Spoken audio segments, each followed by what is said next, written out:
Today we're covering Ready or Not, a realistic educational movie about the concept of the children's hide-and-seek game, which also serves as a warning as to why rich people shouldn't be allowed to exist. The movie begins with a young boy named Daniel hiding his younger brother Alex in their favourite hiding cupboard, before acting like the little snitch that he is, and refusing to hide an injured man, instead telling everyone where to find him in hopes of being given a Kinder Surprise. 30 years later, and we see that the little boy Alex has finally figured his way out of that closet, and is now at his family's home as he's about to marry his soon-to-be wife Grace. But she doesn't seem so keen on the idea, and is taking the long way out as she attempts to give herself lung cancer. After the wedding, but before he can bone someone with the same last name as him, weird, they're interrupted by Alex's aunt Helene as she really wants to watch for some reason, and that they need to come downstairs for an old family tradition. Don't tell me everyone wants to watch. After entering the weapon room, the room that everyone has, Grace is told that an ancestor of the family, Victor Ledomas, made a deal with this weird dude called LeBale. If Victor was able to figure out this ancient puzzle box, then in exchange, LeBale would grant him a fortune in order to build his board game empire, and not literally anything else that isn't as corny as that. And after completing the forbidden Rubik's Cube and being granted his wish, Victor was told that every time someone new enters the family, they must pick a card from the puzzle box and complete what is stated on it, or something really bad will happen. I don't know. The cards can range from simple things like not killing your family members to killing your family members. And unfortunately for Grace, she's pulled the card with the worst possible outcome. The children's game, Ready or Not. And not just because I hate children, but because the family must hunt her down and turn her into Alex's ex-wife by sunrise. She smiles at the thought of playing an innocent enough children's game, while everyone else has the look of someone who's just realised there's no toilet paper left 30 seconds too late. She's got until the family counts to 100 to hide, and if she can manage to stay hidden until dawn, then she wins. As she's casually walking around the house, cramming herself into a small hiding place, thinking that this isn't the type of cramming she was expecting on her wedding night, we see each member of the family being given a different weapon, and getting restless, she eventually emerges but is suddenly grabbed by Alex, and not in the "oh how romantic we've just gotten married" kind of way, but the "my family are about to speedrun our divorce" kind of way. They hide as one of the maids enter the room looking for Alex's younger nephew, when suddenly she's shot in the face by Alex's sister Emily. While the pair hide, Grace overhears as the family members say that it was supposed to be for her, but that they need to keep her alive for some kind of ritual. I knew it. They do want to watch. After evacuating the contents of the maid's cranium, the family leave the room, and Alex has got some explaining to do. Like why the hell did he marry this woman, and how the hell is he going to get the bloodstain out of the Persian rug? He must love Grace so much that he wants her to, die. Or that she told him he wasn't getting any until marriage, and that he was thinking with his head. No, not that one. The smaller one. With Alex really wanting to consummate this thing, preferably with an alive Grace, they devise a plan. They're going to split up, leaving Grace in an unfamiliar house full of armed maniacs desperately trying to kill her, as he goes off on his own with no threat to his own life to unlock the doors from the security room. The room that everyone has. Which goes about as well as expected, as Grace immediately walks through a door to be greeted to the sight of Alex's older brother Daniel, his father Tony, and Aunt Helene. But before Tony can fire at this poor defenseless woman, Grace's now sister-in-law and white powder smelling aficionado Emily turns the corner, shooting literally everywhere except where she's supposed to. While Grace is hiding, still sporting the appropriate amount of orifices, no thanks to Emily, Daniel walks in, and just like the snitch he was 30 years ago, being a slightly larger and older snitch, he tells her that she's got 10 seconds to run before he calls his family, because killing her would be a lot of effort. And after the family enter the room to be greeted to the sight of not Grace, Fitch, Daniel and Alex's brother-in-law, passes his crossbow to his wife Emily, which accidentally goes off, killing yet another one of the maids, as it would appear that they have them in an indefinite supply and that they really don't want to pay their wages. Grace heads back to the weapon room to get herself, a weapon, where she decides that an elephant shotgun will be a good fit. Not really sure how an elephant's supposed to use that. Next you'll be telling me my rice wasn't fried by a shrimp. As Grace is about to turn this locked door into an open door, she realizes that the gun isn't loaded and that someone is coming. It's the butler. She hides and loads the gun, as Alex manages to deactivate all of the locks before she confronts him. But when she pulls the trigger, due to her extreme disdain for butlers, the gun doesn't fire, as the ammunition is for display purposes only, because screw that gun in particular. Everyone else's seems to be working fine. So she hits him over the head with a boiling hot teapot and runs away. Alex then destroys the house security system so they can't track Grace, before being knocked unconscious by his dad, because this family's got some serious issues. like a stained Persian rug. You'll never get that out. Grace heads back to her original hiding spot, because apparently she's not very imaginative, and finds the third and final maid hiding in there. And having something in common with Daniel, she immediately starts calling out for the family, before getting jealous of Emily having all of the fun to herself, and accidentally pressing the button on the dumbwaiter, and having a rather dumb ending to her life, as she crushes herself to death. As we get for saying words, with Alex handcuffed to the bed. In an attempt to avoid having him break any more of the family's expensive electronics, Grace jumps from the upstairs window and aims for the bushes. She's forced to hide in a nearby barn after spotting someone, to then find out that it's George, Emily and Fitch's younger son. Looking for his mum to buy him some more Robux, he spots Grace and immediately shoots a hole through her hand, as apparently he's a much better shot than his mother.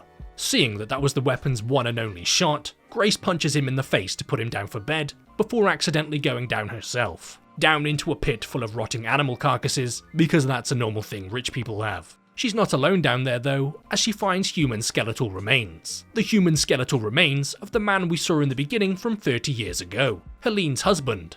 Well, ex-husband, as apparently someone's seriously been neglecting their rotting carcass pit cleaning duties. With the ladder broken, thinking that the hole in her hand isn't big enough, she accidentally slams it into a nail, in turn giving her the leverage she needs to pull herself from the pit. And as she's once again running through the gardens, she's spotted by Charity, Daniel's wife. And using her expert aim with a harpoon gun, she fires it and lands directly on target.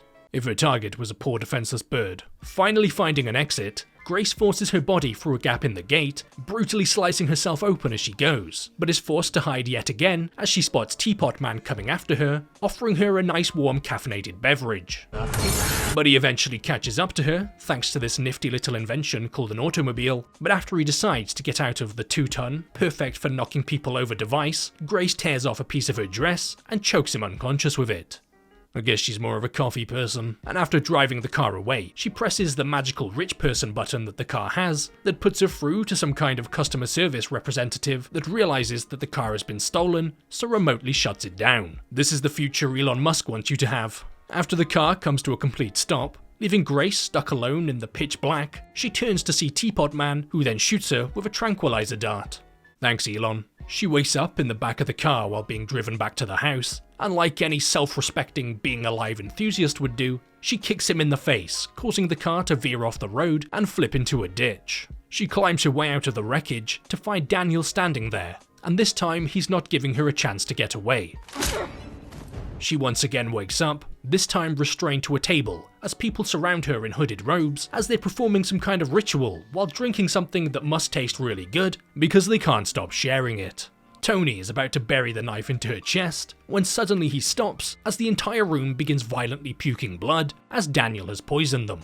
And apparently this is something that he's always wanted to do, as he's had multiple opportunities to free Grace in the movie, but decided to save it for now. Take that, family. And as he frees Grace, we see that Alex finally breaks free from being in timeout, when all of a sudden, Daniel's wife Chastity appears with a deep hatred for his Adam's apple and shoots him in the neck.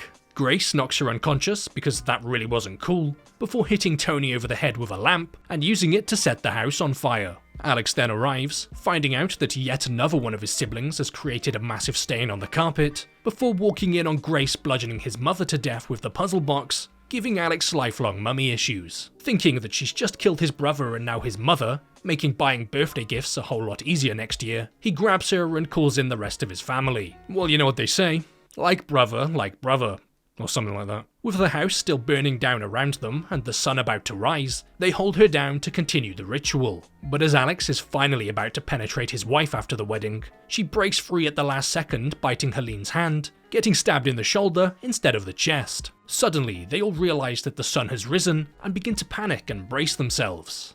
But nothing happens. Until it does.